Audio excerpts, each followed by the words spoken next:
La porte-parole de la Commission européenne sur les migrations, Fiorella Bellici, a souligné que les violences et les décès récents au point de passage frontalier de Melilla étaient extrêmement inquiétants.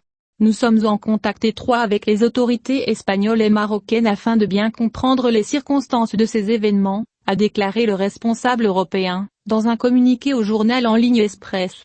Elle a ajouté que la commissaire européenne aux affaires intérieures, Ylva Johansson, a rencontré le ministre marocain de l'Intérieur et son homologue espagnol.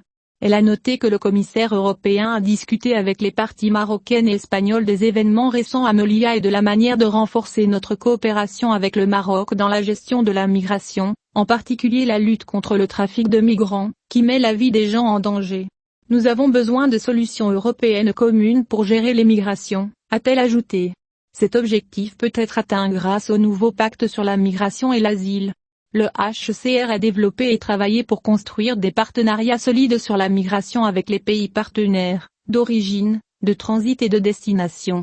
Notre objectif est de construire des partenariats qui s'attaquent aux causes profondes de la migration, où les gens ne ressentent pas le besoin de risquer leur vie dans des voyages dangereux, et d'améliorer les opportunités de migration légale. La nouvelle charte de l'immigration et de l'asile met également fortement l'accent sur la migration de la main-d'œuvre.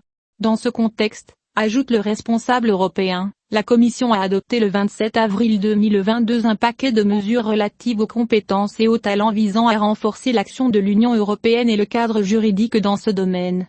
Les objectifs sont d'aider les personnes originaires de pays tiers à travailler, se former ou étudier en Europe, ainsi que de nouer des partenariats avec des pays tiers pour gérer les migrations.